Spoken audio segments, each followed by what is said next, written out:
Magandang tanghali po sa lahat. Firstly, we'd like to welcome Miss Ai and thank you for your generous acceptance dito sa pag-endorse ng Bulalo World.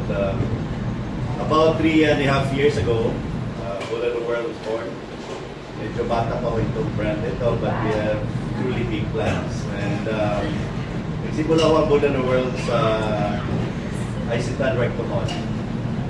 But the story of the seeming success of this brand, of course, started within some initial failures. Actually, bago na buksan ang Bulalo World, our chairman, my partners here, we had a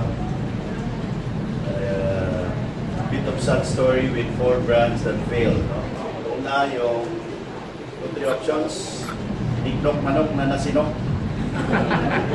Actually, before that there was also Sizzling Hot, and the last one, a precursor of Bulalo World, is Lumpia World.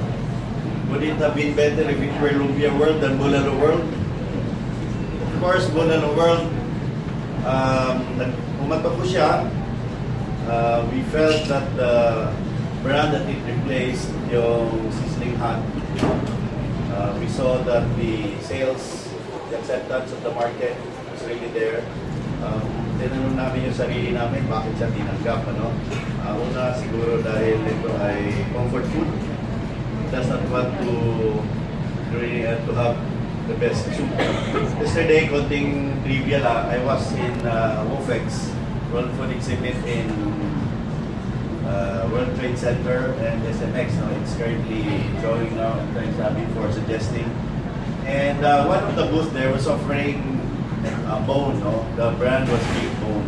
So I was interested kasi dito sa atin, pag wala siyang buto ng may marrow, hindi siya bulalo. So anyway, I was asking if they sell bones. At ang sinabi sa akin nung may-ari na Singaporean, actually ang kanilang product ay pakute. Pakute, if you have been eating, this is a pork bone soup, no, in Singapore. Medyo ano siya, herbal, medicinal. I was asking the owner of the Singaporean, sabi ko, bakit itong pakute famous sa Singapore? And he talked to me about the trivia of good soup, good comfort food. So in Singapore, it was pakute. Sa Japan, ano? Ramen. My son Peng cooks ramen and it took him 24 hours pa. Bulalo, you know that we cook this in commissary for 4 hours. Just so the soup really gets to have the flavorful. In the US, it's called bone soup. No? So, we felt na itong Bulalo will always be a good craving for a lot of us Filipinos. Sabi nga ng brand definition namin, you don't have to go far to Tagaytay or to Batangas to enjoy Bulalo. Yung tawilis, masarap ba? Yes! We want it to be crispy, surely, and normally that's the partner of Bulalo, hindi ba? So, vloggers, we feel honored na nandito kayo. Sana you'd help in making the brand truly a successful brand. No? We've been asking why I and what are the similarities of I being an endorser to the brand Bulalo World. And I was trying to read the story of Miss Ai. Miss Ai, you started pala as a sales assistant in the department. Sales lady, anong brand ba yun? Cinderella. Wow, palakpakan natin si Miss Ai, you know. The feeling that Miss Ai having started as a sales lady in Cinderella and now truly a big star. The fame and the celebrity status siguro of Miss Ai is something that we wish will be contagious enough to bring also Bulalo World. And I'd like to end by having the sense of an exciting emotion from 25 stores. We believe that with Miss Ai, Bulalo World will be surely the next big story, big success story in the fast food industry. We felt that this contract signing is just the first phase of our dream of becoming truly a success. So on behalf of our chairman, the team, executive team, and our partners here, we truly look forward to 100 stores, Isai? May forever ba? 150? May forever. So Isai, we'd like to see you again next year. Of course, we have another contract. And we're looking forward to, a greater success as you are already. So we look forward to truly a very successful Bulalo World together with our other brands, ACC and its factory. So once again, thank you for being here. Thank you, Isai. At sana po lalakas palalo at truly successful tayo itong brand na ito. We will work harder. And Al, who will represent the brand, ladies and gentlemen, the look of it, the feel of it, and most importantly, the dining experience. The new brand ambassador is none other than the country's queen of comedy. Let's put our hands together for Miss Aiai Delas.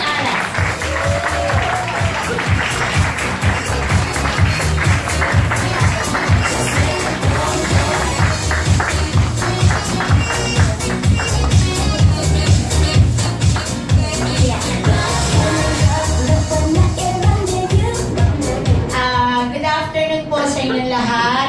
And first of all, humingi po ako ng paumanhin na medyo late po ako kasi naligaw po ako. Napunta po ako sa istansya, sorry na. Dito pala tayo sa Ayala Feliz. And anyway, I'm happy today kasi po ako na po ang bagong face ng Bulalo World. And thank you po kay Sir Hill and Sir Ed and sa lahat po ng partners ng Bulalo World. And bigla akong may forever pala sa Bulalo World. So, kaya dapat yun ang hashtag natin. Sa Bulalo World, may forever. At saka, ang Bulalo World lang nakapagpabalik sa akin sa pagkain ng meat. At saka kasi, natikman ko siya, napakasarap. And di ba, alam niyo naman ako na lahat ng ini-endorse ko, talagang ginagamit ko or kasi naniniwala ako dun sa produkto. Kaya, nung natikman ko itong Bulalo World, especially kasi Batanggenya rin ako, so alam ko kung ano talaga yung masarap, tsaka lalong-lalo na yung tawilis din, masarap. So kaya, super sarap ang Bulalo World. Kaya, game na game na. Yes. And thank you sa Bulalo World for kinuha ko as brand ambassadress. And alam ko, marami pa po tayong panahon na pagsasamahan because God is good all the time. This partnership and agreement in bringing Bulalo World to Filipino culinary scene.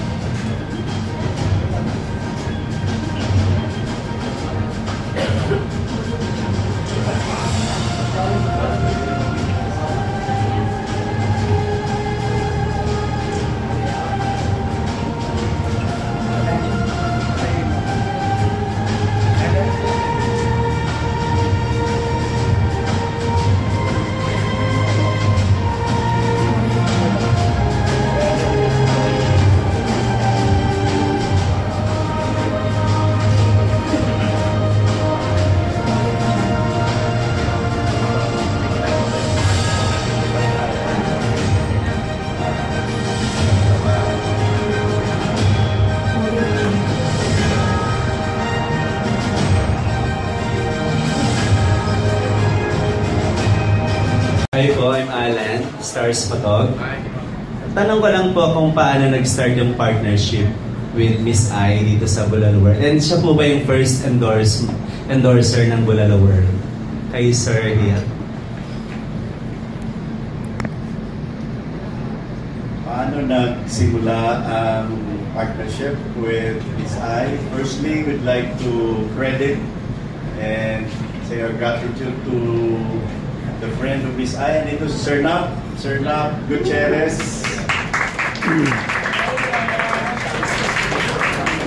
Si Si Sir na po ang nag-recommend Miss I, and of course we had also an association with Sir Nap sa King Sisig. He is also the one who helped us with Scotty Thompson, sorry, endorser King Sisig. But when we were trying to strategize how we can further the brand, we were looking at a very strong endorser. This is a two-faced thing. So nakita namin na si Miss I will be the best candidate for us. Not only is she passionate in her craft, that is also the thing that we'd like to stress with our customers. Itong Bulalo world is really here to stay, and we'd like to provide the best comfort food there is in the market and really make it affordable and available in the market. So basically, si Sir Nap po ang dahilan bakit nagkakita-kita kami dito sa StarsPhotog kami rito di sa Talan. Congrats po. Tanong ko lang rin po, kanina natikman po namin yung Bulalo kasi po we always visit yung Tagaytay, di ba? So parang hindi namin kailangan pumunta ng Tagaytay to taste yung good Bulalo kasi masarap po. Hindi po ba kayo naubusan ng bone marrow? Di ba? Sa dami nung lahat ng isa-serve nyo na i-order na Bulalo, kumbaga saan po nanggagaling yung pinaka-bone na nanggagaling dito sa Bulalo world? Alam talaga ni Alan anong maging problema dito pag nag-expand. Kasi pag wala na pong buto, hindi na po Bulalo yun, di ba? Parang... Actually, it really happened, no? Nung nag-grow pa lang yung brand, I think we were in our 10th store. We ran out of bone marrow. Tapos we wanted to serve the Bulalo without the marrow. Ayaw ng customer kasi daw nilaga na lang, nilaga pa. And of course, there are local sources. We buy them from our cattle growers. But unfortunately, hindi nga ganun kadami ang ating, we don't have a very strong beef industry. So, partly, itong ating Bulalo also comes from Ireland, from France, from Argentina. We import, so imported din ho ang iba nito, beef and even the bone. So I hope that some assurance that even as we grow, we will still have bones. And that would be with the help of the imported source. Last na lang po kay Miss I. Ano first impression, Miss I, nung nalaman niyo po kayo po yung mag-editors? Parang kanina po nasabi niyo kanina na yung Bulalo world yung nagbabalik sa inyo sa pagkain ng meat. Kasi tagal-tagal niya. How long you've been, not eating meat po? Chicken pa rin naman ako. So, hindi ganun katagal. Kasi sometimes kumakain ako ng chicken. Ang first impression ko nung una, kasi di ba may restaurant din kami. Tinanong ko yung anak ko, sabi ko, anak, pipirma ako sa Bulalo World. Okay lang ba? Wala bang sa atin? Sabi niya, go ma. Ang layo-layo naman ng food natin sa Bulalo. So, kaya game na game ako. So yun nga po, kasi you have your own restaurant. Hindi po conflict sa restaurant. Hindi, kasi iba yung namin, mga food namin is Asian food. And yun naman sa is Chinese food. So, malayo talaga sa Filipino food na Bulalo. Tsaka yun, ngayon ko lang na-realize na masarap kahapon nung tinikman ko. Kaya sabi ko, hingi ako kay Sir ng franchise. Yung sabi ko na... Ito po ba nagpapa-franchise po ba yung Bulalo World? Sir? Hindi pa. Hindi pa. Company owned. Nag-a-attribute na lang ako. Okay. Baka ako first. Sarap eh. Oo nga po. Congratulations po and good luck po to Bulalo World. Ay po, I'm Albert from Chicken. Help. Siguro kasi yung ding image ko na as nanay, family, at saka siguro yun nga, sinabi ni Sir yung persistent. Siguro yun, di ba, nalaman naman natin na hindi sila nag-succeed noon, pero ngayon successful na sila. Para siguro na-attribute din sa buhay ko na marami akong pinagdaanan. And yet, nandito pa rin ako, tumatayo, lumalaban. So, ganun ang magiging face ng Bulalo World. Laban na laban pagdating sa Bulalo.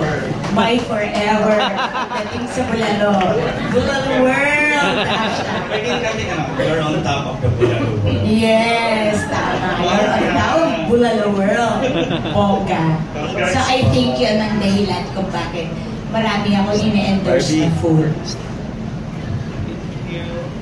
Hello po, good afternoon. I'm Stanley from Reserve.com. Sir, question ko lang kanina kasi you're racing to... According to Sir Ed, approved na franchise nyo, Miss Anne. Well, there are brands that initially want to grow with franchise. For our business, through the guidance of our chairman, we felt Bulalo World, for any investor or franchisee to come in, we have to make sure that we have already attained a very high level of success, profitability, very stable operations, and as the franchisor, the brand owners, we wanted to do that first. So Stanley, we are surer now, and with the face of Miss I as the face of Bulalo World, yung franchisees natin, I think I hope they'll come. Please write that we are already open. Are we open, Mr. Chairman? Kasi So open na. Actually, truth of the matter, we have about 2 franchisees na Bulalo, but they're really given to friends. The direction of 100 stores. Right now, we'll end the year with 40. We're still opening Angono, Totoman Mall. I hope we'll invite you there again. Ito yung mga plano natin. Sana by the end of the year, we'll hit 40. Are we going to hit 60 more in 2019? Baka mahirap. But there are miracles. The magic of Miss I are coming to play, and we welcome franchisees hopefully next year. So that's the essence for growth study. Alam mo, good afternoon to each and every one. Again, our thanks for your joining us in this momentous occasion. Yung failures, sabi nga, yan ang mga bagay na nagbibigay ng experiensya sa'yo. Yan ang mga bagay na nagpiprepara sa'yo. Kasi pag failure, ibig sabihin, nandun ka sa ibaba normally naman, pag nasa ibaba, wala kang magagawa kung hindi tumayo. Now, in the process nga lamang, hindi naman din ganun kasimple. Kaya yung nangyaring pagbangon, dahan-dahan man, naging mas directed, mas sigurado. Kasi nga, napaghandaan mo na yung mga bagay na naging dahilan na medyo pagkakamali ng nakaraan. Kaya lang, parang sabi nga, ang buhay, parang gulong. Umalas mo nga lamang, pag na-plug ka na permanente sumabog yung gulong na nandun ka sa ilalim. At in this instance, medyo napakaganda ng nangyaring mga bagay, no?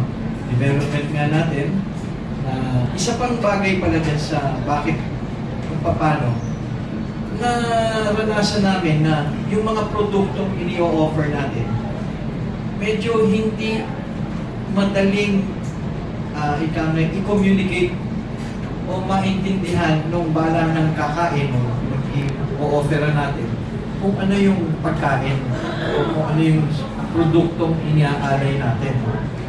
Nung pag-usapan, for example, nagsimula yan, ano ba ang mga staple food na pag binigkas mo at ini-offer mo sa tao ay madali niyang makilala at alam niya na dahil meron na siyang experience. At ang bulalo ay isang staple food na talaga namang marami na ang nakakakilala. Kaya naman, kung mapapansin din natin, ang bulalo ay hindi siya araw-araw na pagkain Dahil na nga medyo may kamahalan yan, di ba? Kumbaga i-offer natin sa pamilya, siguro pagkalinggo lamang, na buong pamilya magkakasama, medyo malaki nga rin yung investment.